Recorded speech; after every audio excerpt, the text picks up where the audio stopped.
Welcome to the first ever episode of the Linux Gaming News Punch. My name is Liam and I will be your host for the next 5 awesome minutes of your life that you're never going to get back. I'm going to go over some interesting news and releases for Linux for those with little time on their hands. First up is a bit of a big one. The tech website Engadget recently wrote an article titled Linux Gaming is on a live support system called Steam. Apart from a bit of a silly title, it's actually quite a reasonable article. According to Valve in this article, the number of Linux gamers on Steam continues to grow at a similar rate to those playing on Windows. While most Linux gamers would have already known this, there's been a lot of confusion on it due to the fluctuating market share, which is always quite low. However, it's great that Valve actually openly said this. And the fact that we are growing at a similar rate to those on Windows is a pretty healthy sign. In this article, Valve also said that they've continued to increase their investment in Linux support over the years, and they plan to keep doing that. So there should be no worries for any Linux gamers using Steam. They're going to keep pushing it.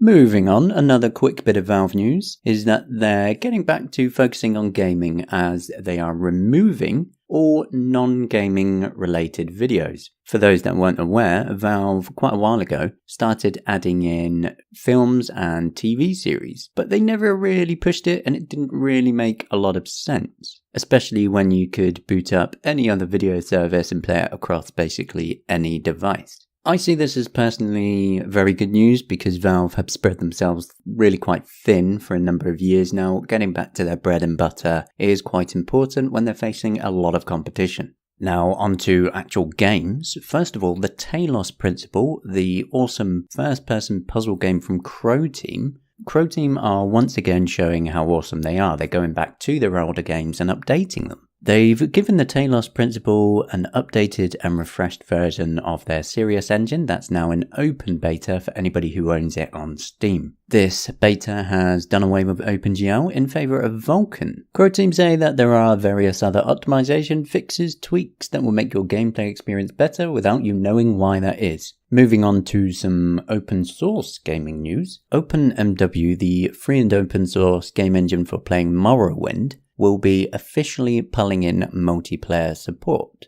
For those who don't know, it's had a multiplayer fork for quite a while, but it's getting merged into OpenMW officially, so you won't need any external projects, and so it'll be really easy to play multiplayer in Morrowind in future. On top of that, they've also noted that they're working on Oblivion, Skyrim, Fallout 3 and New Vegas support. The very basics of that are already being merged in. So hopefully in future we'll be able to play even more using this open source engine. Another game I wanted to talk about this week is Rocket League. They recently pushed out the Friends update, which gives full cross-platform party support in addition to cross-platform play. So what this means is you could be playing on Linux, Windows, various consoles, and you can all play together. And that's basically the dream, isn't it? No matter what system you're on, no matter what system your friends are on, you can all play together. This is important because it means Linux gamers are, in this case, treated equally, and I hope this is the way a lot more games go where it does make sense.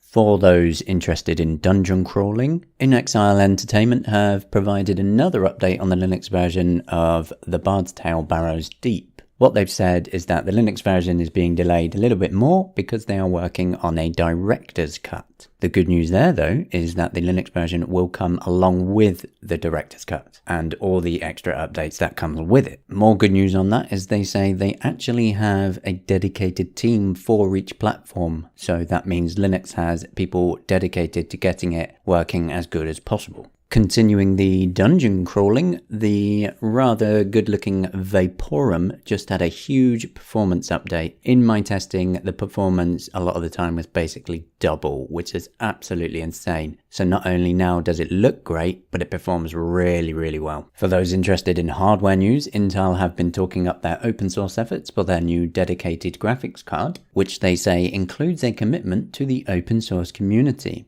and they've made some of the first steps towards what they say is robust Linux support for their future discrete graphics solutions. For those interested in free games, I highly recommend checking out RoboCraft on Steam, which just had a huge agility physics overhaul. It's a game where you will build your own robot from blocks and then battle online or against AI. It's incredibly addictive. And that's all we got time for this week. Join me again next week for a quick 5-minute news punch. Until then, make sure you visit gamingonlinux.com for the latest news.